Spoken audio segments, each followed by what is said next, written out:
Hello, everyone. Welcome back to the next episode of Stream Time Sports. My name is Chris Stone. I'm the community lead, joined as always by our CEO, Nick Meacham. Now, Nick, we've not had the chance between different holidays to speak since the World Cup ended. And today we were going to talk about some of the early viewing figures that we did have available to us from some of the national broadcasters, as well as some of the astounding amount of zeros in some of the social media and digital numbers. But in typical sports fashion, Nick, despite doing our best effort to, be as prepared as possible, there's more breaking news. And last week we had the information that was, depending on who you ask, either leaked out to the media too soon before it could be properly discussed. But there was the FIFA Forward Enterprise program that I think lasted, Nick, all about 24, maybe 48 hours at best. So before we talk about some of the broadcast numbers and consumption numbers that we have available to us, Nick, we're going to start with the more breaking news, the juicier piece of news, at least certainly maybe the more controversial piece of news around the FIFA Forward Enterprise. And I think for anyone that's not aware of it, Nick, my understanding of it was FIFA was essentially going to set up a separate organization within the business that would be responsible for the commercial entities within, scheduling, broadcasting, sponsorship, that would operate separate from the non-profit version of FIFA.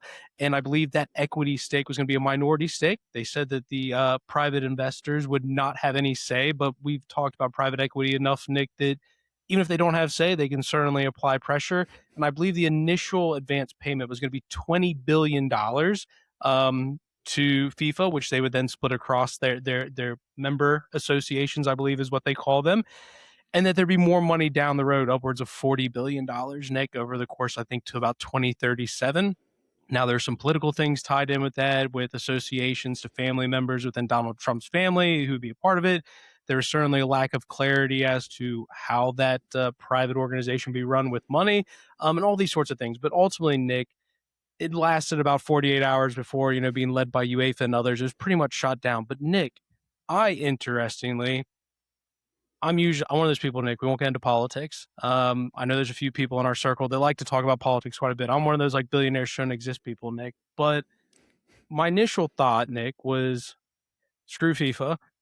But then my second thought was, are they actually doing anything different than anybody else? When you start thinking about like La Liga and CVC, the NFL is now like private equity. I know there's a lot of nuance in all this, Nick, but my initial thought was not positive.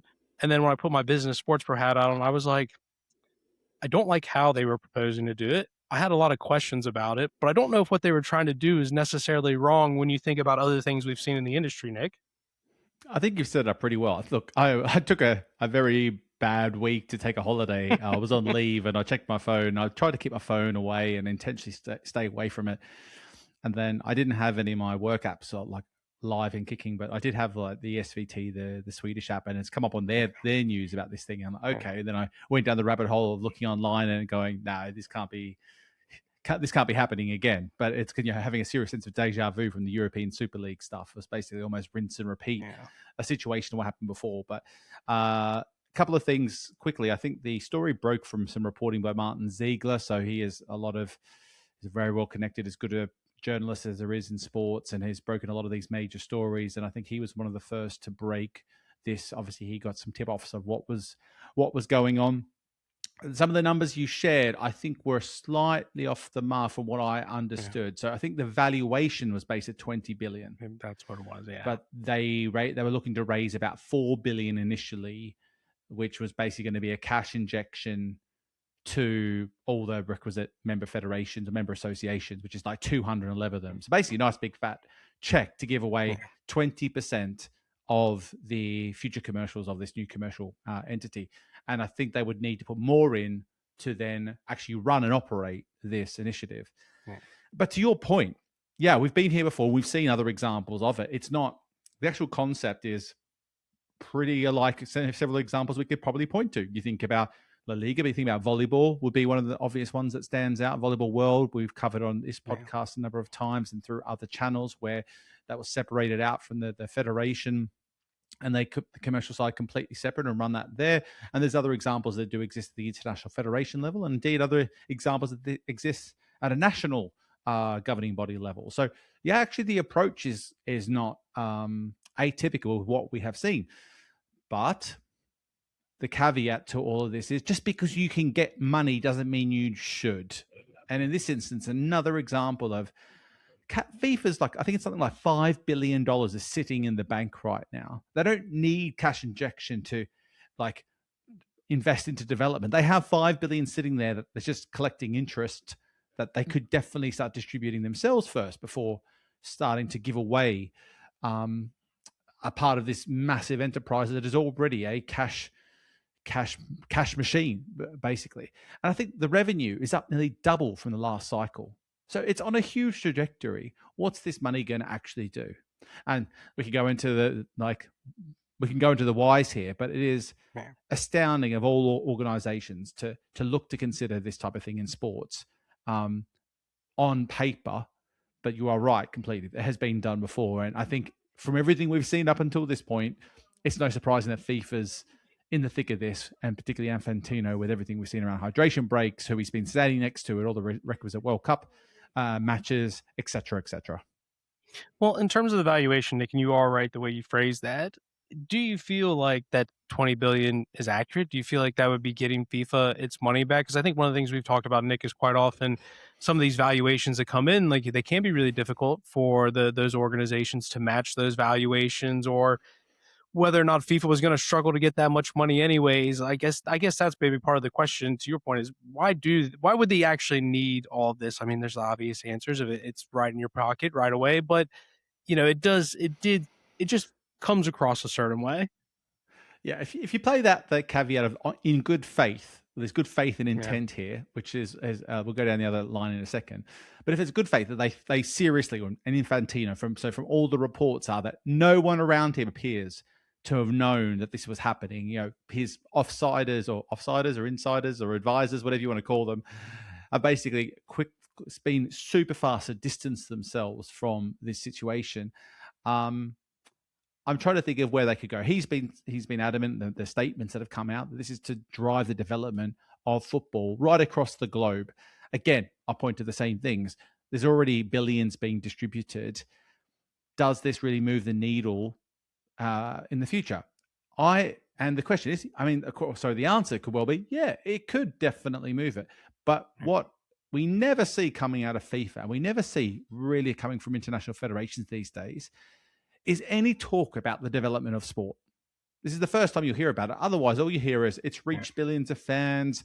We generated billions of dollars of revenue. That's all you'll hear. You won't, we now have all this participation growing in these countries. Like, that's what I'd love to hear from some of these presidents of different federations, of how they are developing, making kids more active. Like, that's the job of a federation president, not just to drive revenue. And that's where obviously we've seen symptom after symptom of this mindset of revenue is all that it's really needing to drive the growth of sport. But we've seen countless examples of just having more money for the sake of having it doesn't lead to immediate results or long-term results unless they have an incredibly robust plan in place. And again, we've seen for countless of times that people like FIFA, and I probably could point to a few other federations, have lacked a lot of substance behind how that money's being invested and used country by country. On the bad faith side, I mean, quite frankly, everyone's got to wonder, like, what's going on here? Why would anyone want to be selling off part of FIFA for an immediate cash check when you have billions and billions in the bank just sitting there? Questions have to be asked as to who's going to benefit from this, not just the member associations, but who else? Because there's no logical reason why you would do this. And at the valuation you talked about, I think 20 billion valuation on the FIFA World Cup as an enterprise is cheap given some of the stuff we've seen. Like, what's the Dallas Cowboys worth these days? What have we seen for an NBA team? Like $10 billion for an NBA and NFL team of late. You're saying that the FIFA World Cup's worth 2 Seattle Seahawks? Yeah. Please, come on. Yeah. No, absolutely not. And I guess maybe the question comes back to, Nick, and we've talked about the European Super League in a similar way. Do you think this ultimately kills this potential option for FIFA in the future, or simply they're just gonna something like this might come about in the future? Because I think, again, we talked about this. I don't know if it's necessarily the what they were trying to pull as much as the how, but you also think of things like they did invest a lot of money in FIFA Plus. Like, we know that there is an appetite from FIFA to increase the value of their media rights in different ways. So I guess it's just, is this the end of this particular option, or is it might just maybe for Infantino to do this, but someone else ultimately comes looking to do this? Because like I said, I don't think it's inherently a terrible thing. It's just the optics of it were not very well presented in this case. Well, it's definitely trying to hit. I'm trying to think of the right analogy here. Like strike while the iron's hot. Just come off the World Yeah. Cup, record revenues. Many will suggest that the next World Cup will have difficulties getting close to those sort of revenue numbers because there's always been a commercial bubble that exists around anything based in the US. Obviously, the event scaled as well. So, in terms of maximum value as FIFA is perceived right now, this could be potentially it. Potentially, the next cycle you've got it in Morocco, Spain, Portugal, technically Uruguay, and another country that Argentina. Argentina, maybe I can't remember. Basically it's a multinational event again. I think that there's an element trying to strike while the iron's hot, but again, out of any organization in sports, I just can't see where the value of this is. Now, if the message was we want to separate FIFA out and decentralize its power and control on the commercial sitting within the federation and run it completely separately and run it as a commercial business, and then let the federation focus much more on governing the game and so forth, then that would have more argument and more value to the messaging merit than it would what this looks like, which is effectively just selling a cut of already extremely successful commercial enterprise that many would argue is on such a trajectory revenue-wise. This investment's not going to, drive that up even further. It is simply an upfront check for the now. So, say what you want around Infantino and what we've seen from FIFA and what we've talked about over the last couple of years. This makes no sense to many of us other than a cash grab, and really is one of the things that really hurts sports, frankly, in this day and age where we're seeing more of this investment come in, and fans don't want to see it. Fans don't want to see billions of dollars being distributed through to other investors and private equity firms and other billionaires. They want to see that money, well, either not being spent by them or being filtered into ways that have a positive impact on them somehow, some way. And this isn't it. Yeah. Well, speaking of the fans' sake, slightly off piece, I'm curious to get your opinion on it because we have not spoken about it. The halftime show and the pregame entertainment, like, I don't think I saw a single person either ask for it to begin with. I certainly didn't see anybody during the show talk about enjoying it. Like, if that's what the trade off would have to be for that 20 billion, because assuming that's what it is, right? They want to make it an entertainment. They want to rise the ticket prices, things like that. Nick, like, oh God, that was rough, Nick. That was I watch halftime Super Bowl show every year, but like, this wasn't it. I think they're just trying too hard with some of those things, really. Like they wanted to create its own identity, different to what the Super Bowl is and try and be the next Super Bowl and have that credibility and prestige. Yeah, just missed the mark again. Didn't read the room. Feels like they are at times just completely disconnected from the rest of the real world with some of the stuff we continue to see and hear coming out of there. And I've spoken to people at FIFA over the years or have been at FIFA, and it's a pretty much a bit of a nightmare situation to be involved with. So I'm not surprised this type of stuff pops up. I don't know. I think everyone was expecting the worst, and it was probably, I think, matched my expectations of what I was going to expect.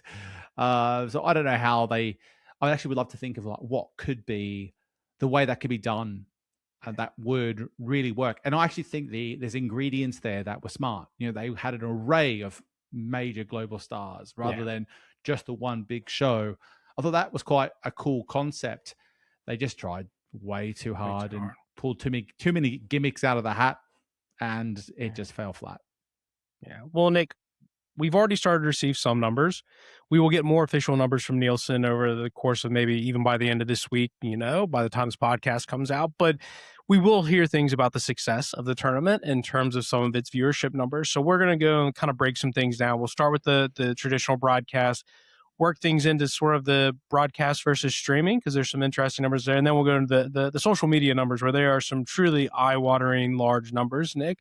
But just in terms of talking about the traditional broadcast and kind of focusing on a few markets here, In America, Fox Sports reported to have 7.7 million average viewers per match, which was a 116% increase from 2022. One that I thought was interesting, Nick, was Telemundo, being operated by Peacock, which is the Spanish operator in the U.S., saw a 143% increase from this tournament to the last one. And there's actually some really shocking numbers, Nick, about how Telemundo and Peacock was performing across it. I think the Mexico England game was the largest game that ever been on that channel as well. But if we look further across not just the average match, but the finals, there was 62.8 million people in the U.S. across all of Fox Sports' audiences. That includes Fox Sports as well as Fox Telemundo, which would make it the largest soccer game in the history of the USA. So quite a massive event in that scale. In the UK, in the semifinal, which was the England heartbreaking loss against Argentina, that had 21 million viewers, which was on par with the England Spain final of the Euros in 2024. Interestingly, that had an 85% audience share. So, seemingly, if you were watching TV in the UK, you were watching Wow. that game. And then in Spain, there was a record breaking viewer of 15.7 million average viewers and held an 87% audience share. So, Nick, record-breaking numbers across multiple different nations, the U.S. being the main one there. But Nick, I think with some of these broadcast numbers, I think maybe the question for me is, how impressive maybe are they necessarily, or is this just the World Cup's the World Cup and it's always going to perform? I mean, with some of those traditional broadcast numbers, have you seen anything else that's come out and perhaps surprised you? No, I think seeing those numbers, I do think there's a little element that has surprised me that is that they have performed so well because of the length of the tournament. I did expect the numbers perhaps at the final stage to do quite well, frankly, and we have seen that whilst everyone has a new record that they share with consumption these days, because consumption in general terms is going up in all facets.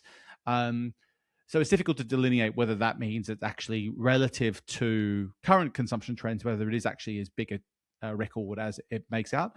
But no, major surprises in terms of just the level of some of the performance numbers. I think it was just interesting to see the scale of how big the Spanish audience and how big that number is. It's not a surprise to me that Telemundo is such a big player because we've seen countless numbers of that sort of stuff as well. But at that scale, it just shows, wow, what an impact that has to the overall audience mix in the US. So it's tough to delineate, and really, like, you've got the views, you've got ratings, you've got all these other numbers to put together, and it is the best thing you can try and do is compare apples with apples where you can. I think that the crux of it is in the US, it did really well. It probably expected to do really well. I'm very intrigued to see what the FIFA's numbers look like soon when they release their. We've reached 7 billion people this time around, versus what they did for the World Cup last time, which we did a podcast on, and also for the Club World Cup. But I think one thing I would take away is that streaming is clearly now completely etched into the ecosystem. There is no discount on audience that you would expect from like free to wear, OTA and OTT based services. It's completely sort of discriminated or delineated. That's not the right word. Completely, basically, it's all meshed together now. So basically, it doesn't really matter what platform it's getting distributed. It's going to get the audience it's needing. So I think it's just another sort of sign of validation of all of that. Nick, I've been watching this guy on TikTok going totally off piece, but it goes the way he talks about homogenized. So that's, I think, what you're talking about, Nick. When you take That all was those it. numbers, you've That was the word. homogenized everything. I was going to say homeostasis, and that's not the word. Yeah. Homogenized. That's it. Yeah, there we go. Added new things. But to your point, Nick, on the digital side of things, there's a completely different set of numbers, I think, that tells maybe perhaps a more interesting story in terms of the how. Fox reported on their digital platforms that they had 17.2 billion views, making it the largest digital event in their history. So that includes some of the streaming platforms or social media platforms. The BBC came out and said that they had 237 million streams of this World Cup, which doubled the number in 2022. ITV said they had 468 million streams from 21 million users, making 16 out of 20 of ITV's biggest shows this year have been the World Cup. In terms of connected TV, really interesting statistic from YouTube, Nick. I'd be curious to know, because we talked about broadcast deals, but they said that they reported 550 million viewers on connected TV, which I think is interesting as we think of YouTube being a mobile first platform, some of those connected TV numbers. And then just on the streaming side, there was a record broken for concurrent viewers from our friends at Casa TV during the Brazil versus Japan game, which had 21 million concurrent viewers on Casa TV. So some of the interesting numbers there, Nick, is the growing prevalence, as you said, of streaming numbers versus just the traditional linear broadcast. Everyone's got really good at shaping a different story now around these numbers. That all sounds great. I am intrigued to hear, not just the records, but also what were the expectations? Were the numbers actually aligned with what they were expecting? Now, those numbers weren't often shared publicly in most of those instances, but YouTube are looking at using this whole story and experience as a gateway, as an engine to drive more and more live rights onto their platform. And I'm still catching up, but obviously saw the deal announced with YouTube and Peacock, where Peacock now is going to be available through Yeah. YouTube Premium. Again, leaning into more and more of these live sports being available through the YouTube's premium proposition. So I think this is just going to be another example of where, for the next few years, for the next set of major events, YouTube will be using this as a catalyst, these numbers, to really try and push both for the rights owners, but also other creators, other broadcasters to start broadcasting more live sports on the channels because they're able to get the audience numbers. Bring a serious critical mass to the platform, because YouTube also help visibility. When they get a premium set of rights, you work with YouTube, you talk to YouTube, they will help amplify that even further. And no question they've done so here. And with those numbers, Nick, how much of this is streaming is growing the number of viewers versus it's simply diversifying the way people consume things? And if it is that latter, what does that mean in terms of a couple different things? A, the media rights values, if we're seeing streaming versus linear broadcast, or even from a measurement perspective, because as you said, we're I think probably more than ever struggling to just have one metric to talk about everything. Because even those statistics I talked about with Fox, they'll tell you that's the combined numbers. So what is that combined number of linear broadcast versus streaming views? Just what does that all mean in terms of overall viewership? Whether, like I said, whether that's a positive or just simply a diversification, and then what it means on the back end when you're talking to, um, you know, rights holder or sorry, broadcasters, platforms, sponsors, all those sorts of things.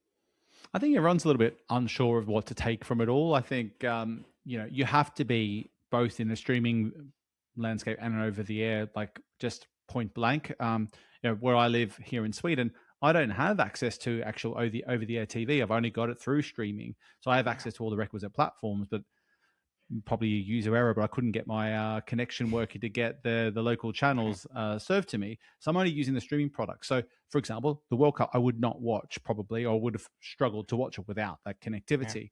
So I just think you have to be taking a multi-distribution approach. That's why Sky did the deal with ITV to have multiple channels and touch points to also get their content in different places that serve different audiences. And I think you just got to be everywhere now in some way, shape, or form. So whoever's buying rights has to take a multi-distribution approach. Otherwise, they're risking leaving opportunity on the table, frankly. For sure. And then, Nick, the last sort of area I want to go into, and just again, curious to dive into this, is some of the numbers on social media, Nick, and they are absolutely bonkers. So I'm hoping you'll just stick with me as I read off some of these numbers because they are pretty Go for it. incredible.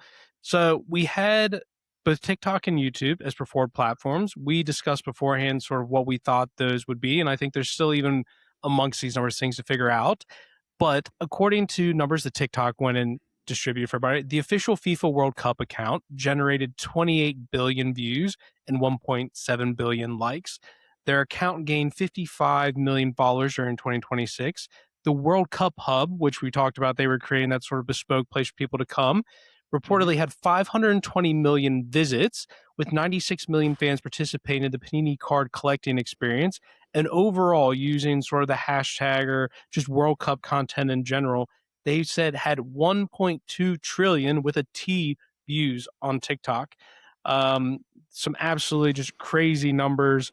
And then when we look at YouTube, do you want to talk about TikTok before we go into YouTube, or should we throw all the numbers out there, Nick? I mean, we let's go to TikTok. I'd say Yeah. one of the numbers that actually stood out to me. I mean, the trillion numbers ridiculous. Like Yeah. I don't even know what they mean. It's just too many zeros to me. I Yeah. couldn't Yeah. write it out. I'd probably get it wrong if someone asked me to write out how many zeros it is, but it is a lot. Um, Did you get a chance to use any of those different, the preferred platform channel or the hub? So I mentioned I tried the YouTube one just to see if I could watch the 10 minutes and if it would send me over. And if you listen to that previous podcast, you didn't, I'll really quickly say it. I found it really difficult, even though my parents That's at right. home Yep. are YouTube TV subscribers. Instead of just syncing me up to YouTube TV at 10 minutes, it tried to take me to the Fox One platform, which I understand, but also just found it a little bit sort of herky jerky when you could have just pulled me over to YouTube TV, which is obviously owned by you guys. I did not check out the FIFA Hub. I did not try to do any of the first 10 minutes on TikTok. Um, Now, obviously, I saw a ton of content on there, but again, it wasn't always on FIFA's own channels. It would have been on whatever billions of views came from non-official TikTok channels. Well, the number that they've also shared is that they generate 465 million views for official broadcasters on a live stream. So that starts to Yeah. give you a picture of what that funnel sort of looks like. Of, we talked about, basically some sort of variation of affiliate marketing, basically of getting people to consume the live match Right. and filter that to official broadcasters. Now, again, no idea what the target was for that, but it's not an insignificant number. 465 million views. I would love to see the detail of who basically maximize that opportunity. But there's no question that that is a significant number that broadcasters could have tapped into. Whether that has turned into subscribers, whether that means that people have stayed on platform, we don't have those details. But it's definitely something you'll probably hear a lot more from TikTok's perspective, anyway, for the time for the near future, as they try and really push this idea of live streaming as an entry point into the official broadcast. And who does this, I suppose, benefit the most? I'm just thinking in terms of because, like, what it's almost hard to comprehend, Nick, what 1.2 trillion views on TikTok accounts for in value.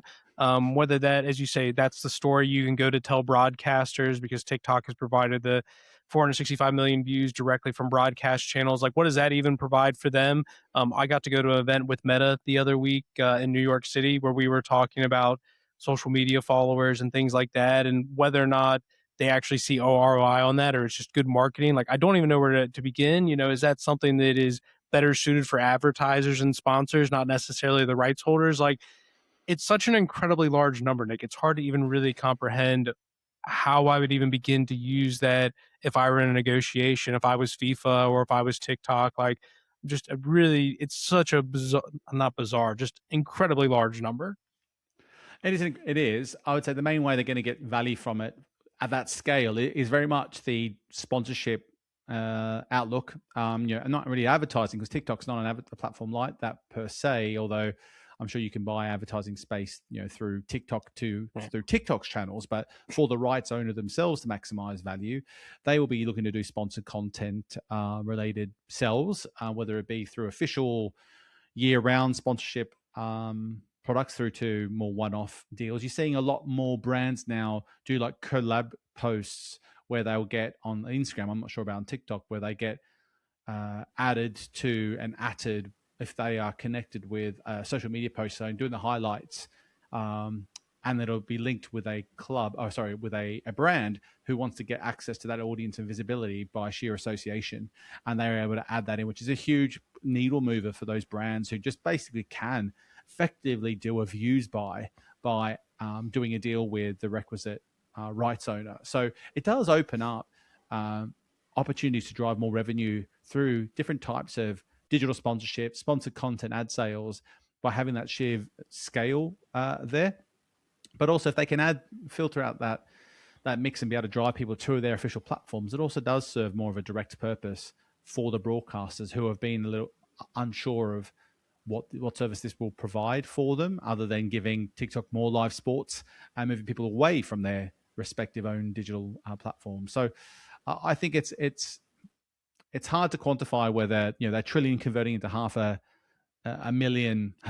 billion streams for official channels is good or not. It sounds good, but again, there's too many zeros for me to really accurately look at and quantify whether that is the case or not. But there's no question that reach is a win for those who lend into TikTok and maximize that reach and visibility. Because the hard part is really, in this day and age, selling that stuff.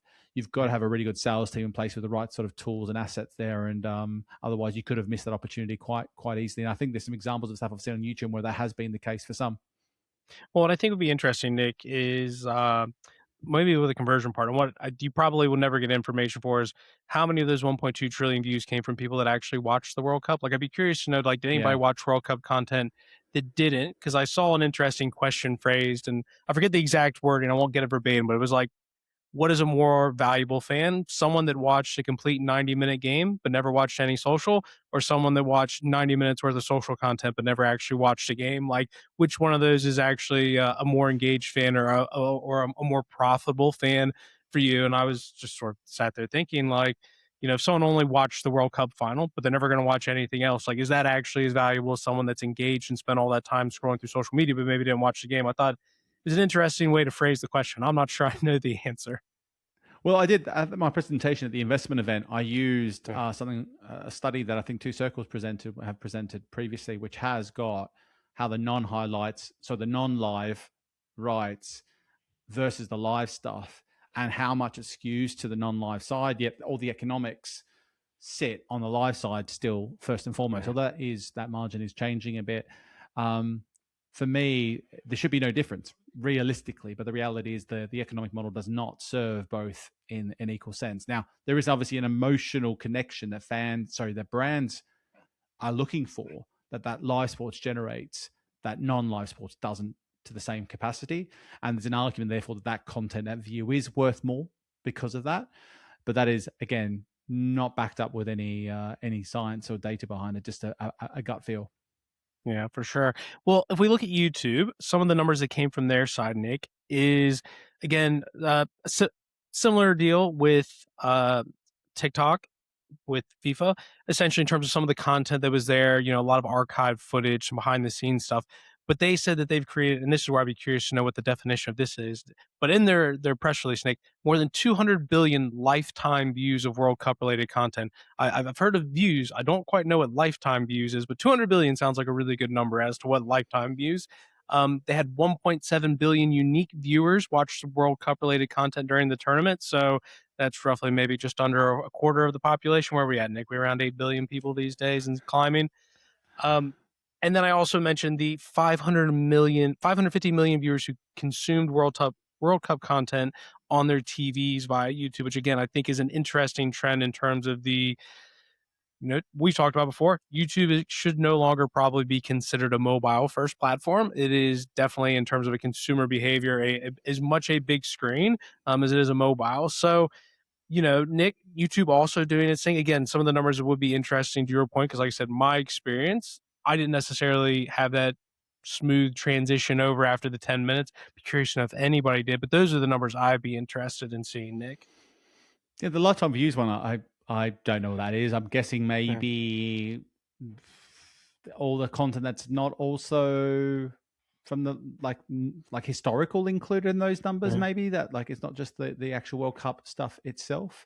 I'm not too sure what that number points to, but I'm sure maybe it is just a wider array of content that Yeah. they have produced, getting the visibility. Um, um, on on some of the other numbers, like I think, we know YouTube's got incredible reach, and the connected TV side of things is absolutely going from strength to strength by all the metrics you'll see from them as they push towards being one of the major app platforms that people are using and choosing on their smart TVs today. They're trying to be competing with Netflix, and Netflix are reacting. Have you seen the announcements that they are looking to launch their own version of Shorts on Netflix, basically to Yeah. compete with YouTube, and also looking to lean into podcasting. They're looking to lean into perhaps more user generated content. Like, they are looking to really try and fight fire with fire, so to speak, with YouTube, which takes away some of that premium edge of Netflix. But this is the world we live in, where everyone's trying to one up each other, and these guys can never stop growing. Otherwise, the share price will take a dip, right? So, I know. I think YouTube's it's going to have a lot of numbers to throw around to show its impact for this major event. And I'm sure the team at YouTube will probably be breathing a sigh of relief now that they're all through that, to be able to get all those numbers and you put them to good use, because there's a lot of great stories that they'll be able to tell. I can't walk away though thinking I have a better answer of, like, oh, YouTube's now heightened or in a Yeah. different place to where they were for me years ago. I think they're just holding stable as YouTube's role in the market, if you know what I mean. So I think YouTube's going to stay solid in the consumer's eyes for the very much the longer term. They don't need to commit to huge live rights to do that. They have got a very unique position right now. Yeah, your point. You referenced the Peacock deal that's going on, and like it's not the same, but it's also not terribly dissimilar. I think to what they're doing with the BBC over here in the UK, and I think that goes to your point. They don't necessarily have to be bidders for rights. It's a matter of can they have strategic relationships where they might be able to tap into some of those different things. So I agree, Nick. Very I guess positive, optimistic on the future of YouTube. Like I said, I'm just still sat here waiting for YouTube TV to make its way over to the UK, but I just don't think that's ever going to happen with how dominant Sky is over here. Well, yeah, but they obviously tried to launch primetime channels a few years back, and that just Yeah, hasn't picked up steam for whatever reason. I think we need to get to the sort of come to grips with why that is the case. But it feels like YouTube TV has really been the priority for so long in the US and has really sort of put its flag in the ground in the US as one of the premium platforms and leading platforms everyone must subscribe to. So it feels inevitable they're going to make a move over here at some stage, but yeah. we'll have to wait and see. The last question I will ask you on the socials, Nick, and you can say it means nothing or means something, but the fact that there were more games this year with the World Cup, obviously that's going to inflate some of the numbers. Do you think that really matters? Do you think most people in the industry will kind of recognize, yes, digital broke some numbers, but it's kind of equivalent to, I'll use a bad analogy. When Joe Burrow goes and breaks a bunch of NFL records this year, there'll be an asterisk that he played a 17th game compared to all the previous generations of form that only played a 16 game season. How much of that does that really matter with the inflation of stuff? Or do we think people will recognize that that's the case and it's still successful regardless of the inflated number of matches? I mean, yeah, that's why their numbers will be taken with a grain of salt, frankly, because all the numbers will blow out. That's why the peak numbers are the most interesting to see if they've been Yeah. able to regain that um, impact that those tempo moments do Yeah. have. Because the risk is when you have more and more events, you oversaturate, and then you might have more of a flat line rather than the requisite peaks that they'd be looking for. So the devil's always going to be in the detail, particularly when you make a move like this. That not all these numbers will be celebrated, and that's probably why they've been half jokingly talking about increasing the scale of the next World Cup, so they can keep Yeah. talking about all these amazing viewership numbers that they'll be able to produce. But that's why it's going to be really difficult to look at the numbers when they're released officially and really dissect what performance was actually like. You could probably do some per game basis stuff to try and work out Yeah. roughly relative to the full scale thing, how impactful it's been to have the extra games. I think personally, uh, I really enjoyed watching, and I watched a lot more than Yeah. I expected. But it dragged on. It's a long time, a long commitment. I did have a bit of a blip in the middle where I got a bit tired, and just when I did, that's when the Yeah. knockout stages started, and it kept me in there. So I feel like I've got pretty good. It worked. I think the Yeah. 48 teams, but 60 odd just again sounds obvious, but feels like a step too Yeah. far. Yeah. Well, like you said, Nick, we will wait for those official numbers. I think last time around, you and I maybe raised an eyebrow at the 5 billion unique viewers. I think they said they mentioned. I think I've heard as many as 6 billion so far this year, which would just feel incredible. But there will be more numbers that come out of this, Nick, and I think as well we'll follow the FIFA story and where that goes next. I don't think that story is going to die down, although it might not necessarily just be a pure media rights story, but interesting things as always from the world of FIFA. Absolutely, but I'm also interested to move on to other things now as well. I think now, Yeah, look, I'll probably wait to see what the numbers are, but I'm also happy to start looking back at other big competitions like the Premier League kicking into gear now, and all some of these other football competitions. But also, yeah, opening up our lens to the wider world. I mean, FIFA, the World Cup has taken over yeah, this summer. There's no question about that, yeah, and I think it almost was a reminder for me. I think the previous World Cup, I didn't really have that same connectivity with it for whatever reason. yeah. But this year I have, and I can really felt the impact an event like that does have. So yeah, I'm interested to see what happens next in FIFA's journey, but also start looking a bit further afield what else is going on in the industry now. Absolutely. Well, everyone, thank you for joining us for this episode of Stream Time Sports, and we'll catch you on the next episode. But before you go, there is one thing that I do need to shout out. Our team here at Sports Pro have been working very hard in collaboration with Greenfly to unveil the short form showcase, Nick, where they've gone through and rated, ranked, and put together the best short form content creators out there. Obviously, Nick, we've spent a lot of time even today talking about social media, so very relevant with some of the numbers there, Nick. But just kind of talking about the platform that we've created in collaboration with Greenfly and just why people should go check that out, Nick. Yeah, it's a really cool piece of work. It's something that we often talk about the live rights side of things, but actually the short form side of the industry is really where most of the major sports properties in the industry are prioritizing their time to create content that engages fans in between those major moments. So we were really excited to work with Greenfly and creating a what we've called as a short form showcase, basically to give people a bit of an insight as to the types of content that is really having impact, but also some of the leading people in the industry right across the world that are creating this content and having major impact in such a in a marketplace and an ecosystem that is so difficult to grab attention. These people are really the ones sort of leading the way on that. So it's been a really nice project for the team to work across, and we've published a special. I'm going to call it like a report or a toolkit that basically you can get access to, which will give you access to all this information, insights on basically how they're producing this content, bit of a best practice, I suppose, on what's working in this space, and a whole bunch of other information and insights that I think is worth having a look at, whether you work in the content business or just interested in to see how some of these major sports properties are tackling this, I guess short form boom, which we're clearly seeing. Absolutely. So everyone do go check that out. You'll see it on the Sports Pro homepage. If you don't see it there, just do a quick Google search, Sports Pro and Gleamfly, and I'm sure it will pop up. But thank you once again for joining us for this episode.